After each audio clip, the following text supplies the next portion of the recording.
ખાતે આવેલા શ્રી અમરેશ્વર મહાદેવ મંદિરે શ્રાવણ માસ નિમિત્તે મહાપ્રસાદનું આયોજન કરાયું. ગુજરાત સ્ટેટ વેચરજીએ પોતાની દીકરી અમજીબાની યાદમાં આ મંદિરનું નિર્માણ કરાવ્યું હતું.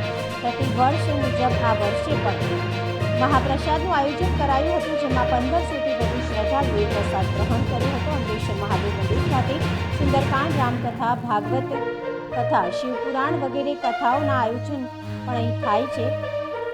પટકદેવ નામના સાધુએ અહીં તપસ્યા કરી હોવાથી પટકદેવની જગ્યા તરીકે પણ આ મંદિરને ઓળખવામાં આવે છે. આ મંદિર ચૂડા તેમજ આજુબાજુના વિસ્તારના શ્રદ્ધાળુઓ માટે આસ્થાનું પ્રતીક છે. શ્રી અમરેશ્વર મહાદેવના દર્શન માત્રથી પોતાની અંદર શાંતિ, શીતળતા અને ભક્તિનો અદ્ભુત અનુભવ થાય છે. ભક્તજનો આ મંદિરમાં કોઈ પણ પ્રકારની સેવાઓ કરે છે, તેમની મનોકામના મહાદેવ પૂર્ણ કરે છે.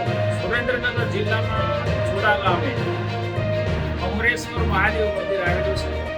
આ અમરેશ્વર મહાદેવ મંદિર વેચરસિંહજી બાપુ, ચૂડા સ્ટેટ વેચરસિંહજી બાપુ, એમના દીકરી બાલ્યાવસ્થામાં વૈકુંઠ નિવાસી થયેલા, એમની યાદગીરી રાખવા માટે આ મંદિર બાંધી દેવામાં આવ્યું. અમજીબા એના ઉપરથી અમરેશ્વર મહાદેવ મંદિર.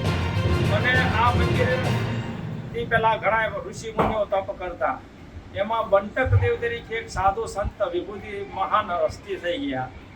એમને નામે આ મંદિર ઓળખાય વધુ તો કે અમજીબાઈની ધર્મશાળા પણ આ બનાવેલી સ્ટેટે, અને આ જગ્યા રહીને કે બંટક દેવની જગ્યા તરીકે પ્રચલિત છે આ ગામમાં. આ ગામમાં દરેક કોમના માણસો અહીંયા આસ્થાથી આવે છે, પોતાની મનોકામના પૂર્ણ થાય છે, સેવા પૂજા કરે, દર્શનના લાભ લે છે, અને કાંઈ સત્સંગો, કીર્તનો, સુંદરકાંડના પાઠ, રામાયણો, ભાગવત સપ્તાહ, શિવપુરાણ, રામદેવ રામાયણ, આવા અનેક પ્રસંગો ઉજવાતા રહે છે. અને માણસો ભાવથી અહીંયા ભજન ભાવ કરે છે.